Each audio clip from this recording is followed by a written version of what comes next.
क्या हिंदुत्व की राजनीति की दो ब्रांच हैं? दंगल में आज ये सवाल आम जनता से, इसके जवाब आप जरूर दीजिएगा। यहीं से चर्चा में हम आगे बढ़ेंगे। खास मेहमान भी जुड़ चुके हैं, उनका तारुफ आपसे करवा देती हूं। डॉक्टर सुधांशु त्रिवेदी, राज्यसभा सांसद और राष्ट्रीय प्रवक्ता भारतीय जनता पार्टी के हमारे साथ जुड़ चुके हैं। अभय दुबे, प्रवक्ता कांग्रेस पार्टी के हमारे साथ मौजूद हैं। बृजमोहन श्रीवास्तव, एनसीपी के आप प्रवक्ता हैं, हमारे साथ जुड़ चुके हैं। आनंद दुबे, स्पोक्सपर्सन आप शिवसेना के हैं। विशाल मिश्रा पॉलिटिकल एनालिस्ट के तौर पर जुड़े हुए हैं। लेकिन सबसे पहले सुधांशु त्रिवेदी जी, शुरुआत आपसे ही करते हुए, उद्धव ठाकरे ने चुन चुनकर हमला बोला है आप लोगों पर और यह कहा है कि घंटाधारी नहीं है हिंदुत्व, हमारा गदाधारी है और समय आने पर सबको बताते भी रहेंगे।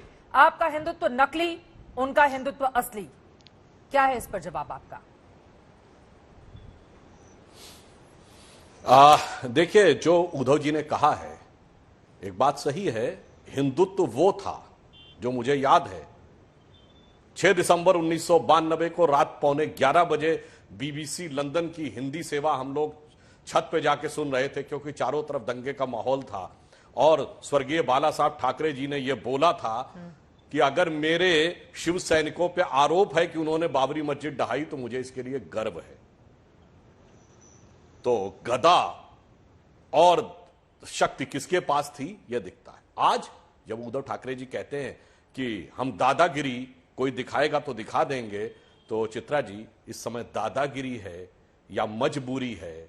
मजबूरी भी अगाड़ी की मजबूरी है। कौन कितनी मजबूरी में है, कौन कितनी दादागिरी में है, ये सभी को राजनीतिक दृष्टि से दिखाई पड़ रहा है। दूसरा, मुझे संस्मरण याद है जब हम लोगों के साथ मिलकर सरकार थी, मनोहर जोशी जी शिवसेना भाजपा गठबंधन सरकार के मुख्यमंत्री थे। उनसे प्रेस कॉन्फ्रेंस में पूछा गया था कि आप पे आरोप है कि आप बाल ठाकरे जी के रिमोट से चलते हैं, तो उन्होंने कहा था हां, मैं बाला साहब जी के रिमोट से चलता हूं। यह विश्वास था और यह बाला साहब का कद था। आज उद्धव जी की सरकार 2-2 रिमोट से चलती है और चित्रा जी 2 रिमोट से टीवी चलाएंगे तो क्या होगा वो दिखाई पड़ता है। अब हम आते हैं हिंदुत्व के ऊपर। हाँ। बहुत सही हिंदुत्व की व्याख्या की है। 2 रिमोट हैं, एक एनसीपी एक कांग्रेस।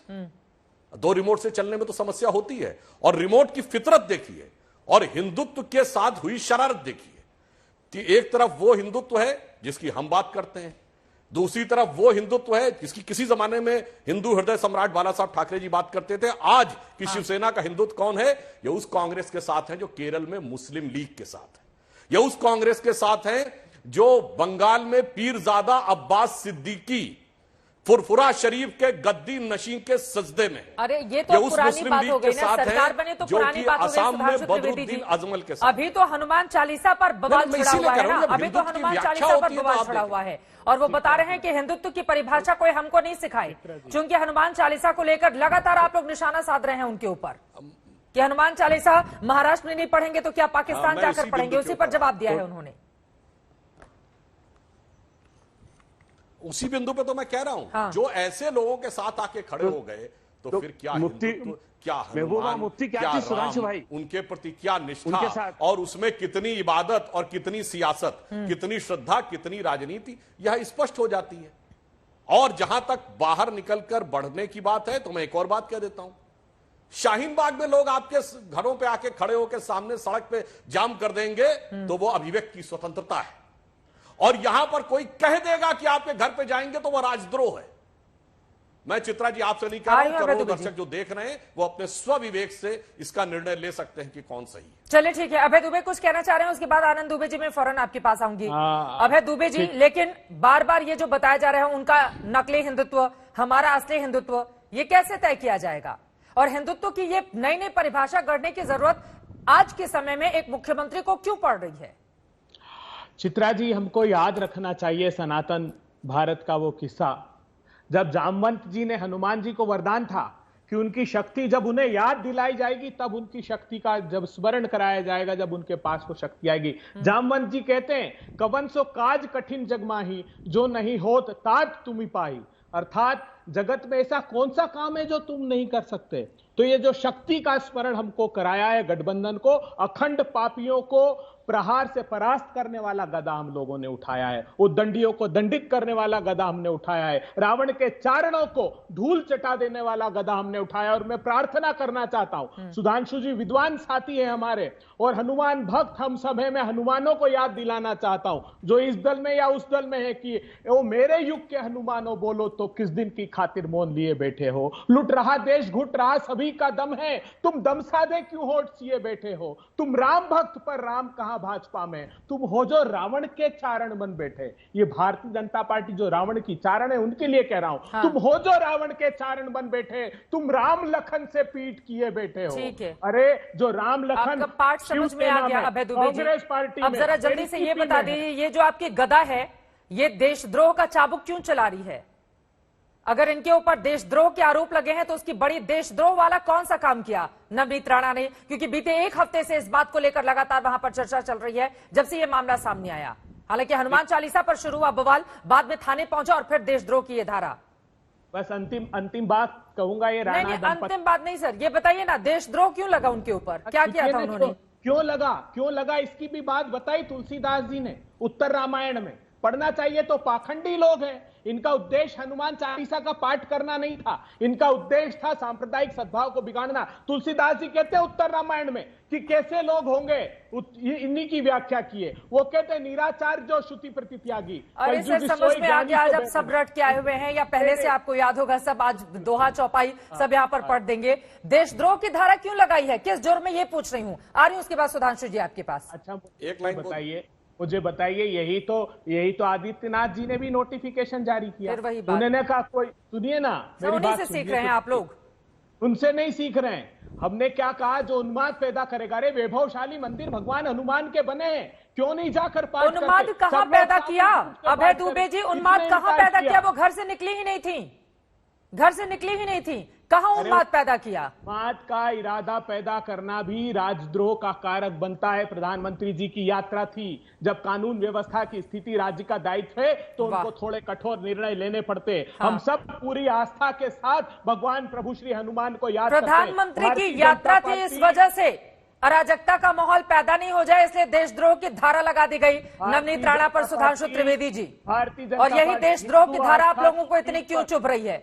ठीक है अभय दुबे जी, आपके सवालों पर जवाब ले लेती हूँ। ठीक है, पीएम की यात्रा को देखते हुए देशद्रोह की धारा लगाई गई। जी देखिए कौन पाखंड करता है। देखिए अभय दुबे जी विद्वान प्रवक्ता है और इन्हें संस्कृति धर्म के ग्रंथों के बारे में जानकारी है, उसका सम्मान करते हुए दुबे जी मैं कहता हूं कौन पाखंड करता है बताता हूं।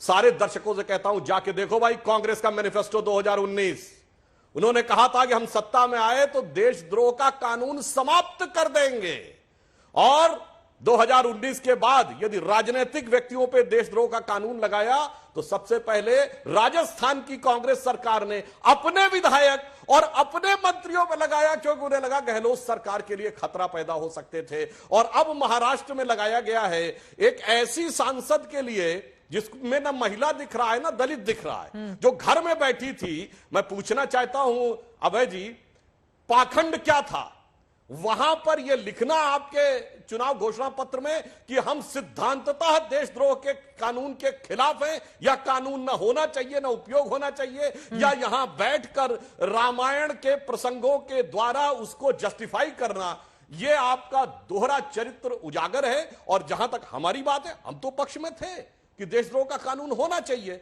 और जहां तक एक बिंदु मैं भी कह दूं, आज सारी समस्या जानते हैं क्या जो आपने कहा है, जिस जमाने में हम लोग उठ रहे थे तब हम बड़े छोटे नजर आते थे। जैसे जब सीता जी के पास हनुमान जी गए थे तो वो छोटे नजर आते थे, हम सीता जी को विश्वास नहीं होता था कि ये राक्षसों का नाश कैसे करेंगे। तो उन्होंने कहा था ना, है सुत कपि सब तुम ही समाना, जाति धान अतिभट बलवाना, मोरे हृदय परम संदेहा। तो फिर हनुमान जी ने विराट रूप दिखाया था कि सुनि कपि प्रकट कीन निज देहा। तो देह क्या थी, कनक भूधरा कार शरीरा समर भयंकर अदबलवीरा। अब बताइए विराट स्वरूप किसका दिखा है? समाज की चेतना का दिखा है, और समाज की चेतना के आशीर्वाद से हमारा दिखा है। अभय दुबे जी मैं आपके पास आऊंगी, बाकी मेहमानों के पास भी चलिए। ये बड़ा दिलचस्प है कि आजकल ऐसा हो रहा है कि टीवी चैनल पर बैठकर जितने भी बड़े बड़े प्रवक्ता आ रहे हैं, हनुमान चालीसा सुनाना वो नहीं भूलते हैं दर्शकों को। मैं लौट रही हूँ अभय दुबे जी, बाकी लोगों की भी बात 10 सेकंड में जल्दी से बोलिए, 10 सेकंड में जल्दी से बोल लीजिए, 10 सेकंड। अपने घोषणा पत्र पर उत्तर दे दें। हाँ, घोषणा पत्र पर उत्तर दीजिए, वो पूछ रहे हैं। तुलसीदास जी ने इनके आप तो लिए हटाने कहा है। वाले थे देशद्रोह कानून, हाँ मैं फिर राजनीतिक देखिए- प्रतिद्वंदियों के ऊपर उसको लागू किया जा रहा है। देखिए आज भी हम हटाने के पक्ष में हैं, लेकिन राजद्रोह अगर ये करेंगे देश के सद्भाव बिगाड़ने के लिए, तो जब तक धारा इन पर लगाई जाएगी। तुलसीदास जी ने इनके लिए कहा है, नाना विधि कई कथा सुहाई, राजनीति भय प्रीत दिखाई। रावण ने माता सीता का हरण राजनीति से, भय से, प्रीत से किया था, इन्होंने सत्ता का ऐसे ही हरण किया है। और अब ये इनका जो झूठ है वो उजागर हो रहा है। ये पाखंड ज्यादा दिन नहीं चल ठीक पाएगा। है। अगर ये पाखंड करते रहोगे तो जेल की सलाखों के पीछे डाल दिए जाओगे